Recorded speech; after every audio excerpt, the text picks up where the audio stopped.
এই যে আমি এই যে 4টা আলু নিয়ে এসেছি, এই 4টে আলুর খোসা ছাড়িয়ে তারপরে চিজ বানাবো। কাটবো এখানে বসেই।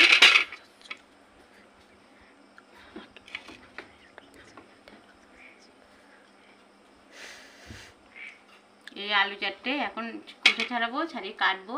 কীভাবে কেটে চিজ বানাচ্ছি সেটা আপনাদেরকে দেখাচ্ছি। আমি দেখে খোসা ছাড়িয়ে নিচ্ছি আলুগুলোর সব। এইভাবে খোসা ছাড়িয়ে নিয়ে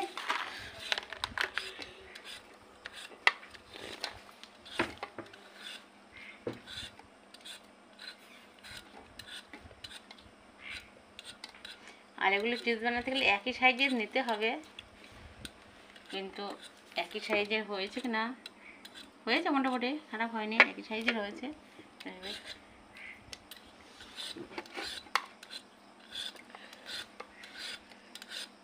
এইভাবে সব আলু কটা ছাড়িয়ে নেই।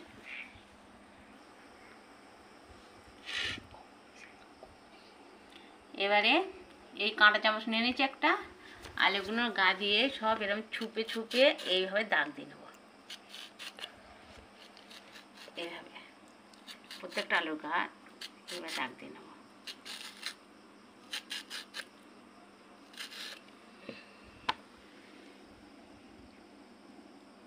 আবার আর একটা করছি এইভাবে। এটা আলু যখন পিস পিস করে আমরা কাটবো চাকা চাকা করে, তখন একটা ডিজাইন থাকবে আলুর গায়ে, ডিজাইন দেখতে হবে। আলুর চিপস যখন বানাবো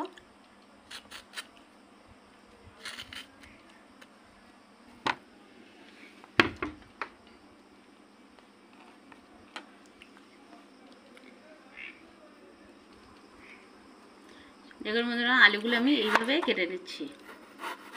আপনারা চাইলে বটি দিয়ে কেটে নিতে পারেন, আমি চাকু দিয়ে এইভাবে আলুগুলো কাটছি। আলুগুলো কাটার পরে আলুগুলো সাইডে একটা ডিজাইন হচ্ছে ফুল ফুল, সেটা দেখাচ্ছি আপনাদের। হাত দিয়ে ধরে তুললে দেখা যাবে। দাদা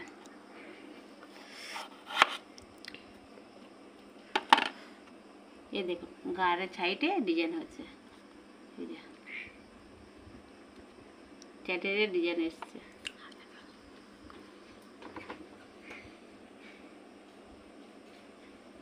এরকম করে সব আলুগুলো কেটে নেব।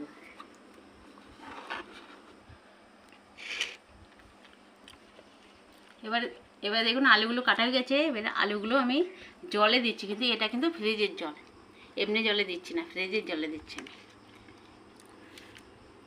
কেজি ঠান্ডা জলে দিচ্ছি আলুগুলোকে।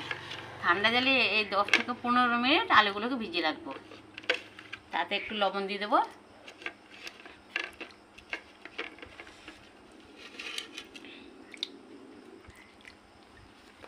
আলুগুলো দেখুন কি সুন্দর হয়েছে, শক্ত হয়ে গেছে ফ্রিজের জলে দেওয়ার পরে, ঠান্ডা জলে। আপনারা চাইলে ঠান্ডা জলে দিতে পারেন, আর ঠান্ডা জলে না দিলে এমনি জলে, কিন্তু ঠান্ডা জলে দিলে বেশি ভালো হবে। তার জন্য এবার আমি লবণ দিয়ে দেবো।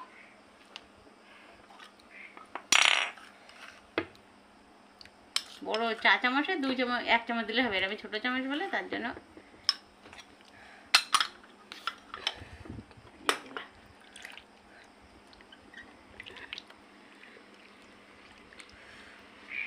এইভাবে এবারে 15 মিনিট ভিজিয়ে রাখবো।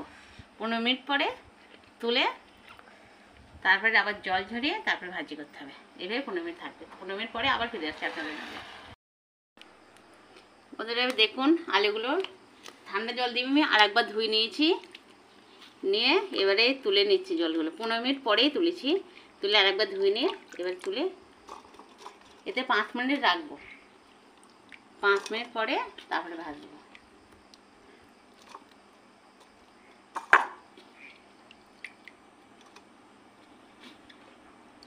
পাঁচ মিনিটের মধ্যে জলগুলো ভালো করে ঝরে যাবে।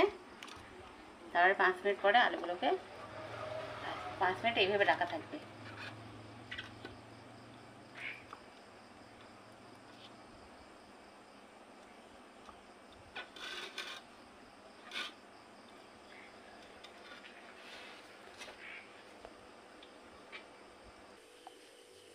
এই দেখুন এবারে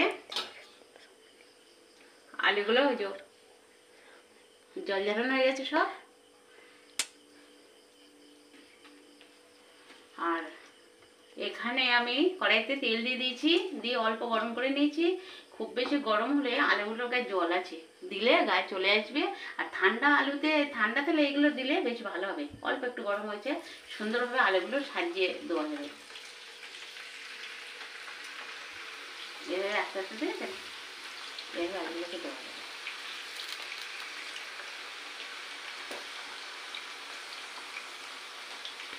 সব দিয়ে নে, তারপরে ঠিক করতে হবে মাছটা।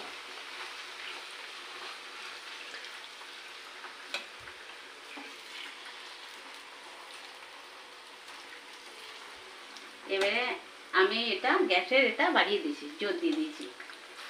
এবার আস্তে আস্তে এভাবে হবে, কিন্তু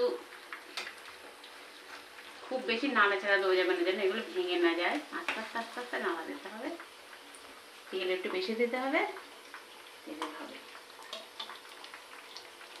ভালো করে দিতে হবে।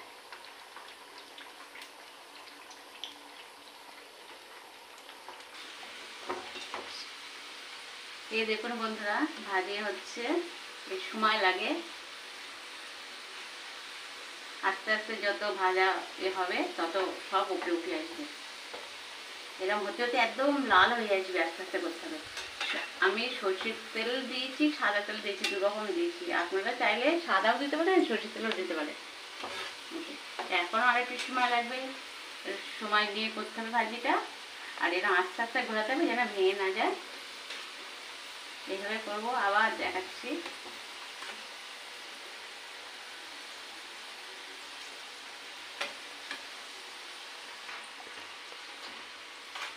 দেখুন বন্ধুরা, কত সুন্দর হয়ে গেছে আলুর চিপসগুলো, একটাও ভাঙেনি। আর এই দেখুন কালারও চলে এসছে আস্তে আস্তে। এই ভাজতে ভাজতে এক একাই কালার চলে আসবে, আর একদম মচমচে ফুটফুটে সুন্দর হয়ে যাবে। খড়খড় করছে যেন, একদম টাটকা কেটে, না রোদ্দুরে দেওয়া, না সিদ্ধ করে নেওয়া, কোনো কিচ্ছু না। এগুলো হয়ে গেছে, এবারে আমি এগুলো তুলে নেব, নিয়ে একটু মশলা মাখাবো। এদের আমি কালার চলে এসেছি, আর রাখা লাগবে না। আমি গ্যাসটা অফ করে দিচ্ছি। আর এই গরমে গরমে আর একটু হবে। হ্যাঁ, এবারে তুলে নেব আমি। এই দেখুন, ওটা তোলা হয়ে গেছে, কতটা সুন্দর হয়েছে দেখুন। আর এই দেখুন, কতটা শক্ত সুন্দর হয়েছে। এতে আমি এবারে মাখাবো, হালকা একটু লবণ দেবো, আর গোলমরিচের গুঁড়ো দেবো, গোলমরিচের গুঁড়ো।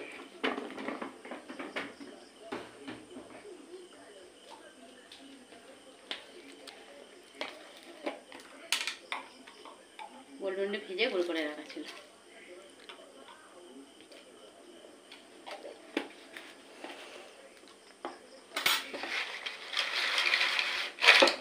হাঁটা দেবো না, এইভাবে দেখে কত সুন্দর মাখানো হয়ে যাচ্ছে। দেখ খড়খড় খড়খড় করছে। আপনাদের কেমন লাগছে সেটা তো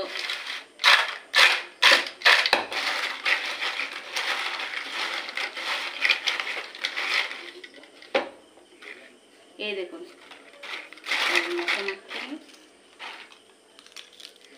এই দেখুন কত মচমচে হয়েছে। দেখুন একদম ভেঙে গুড়িয়ে যাচ্ছে, ঠিক আছে, কত সুন্দর হয়েছে।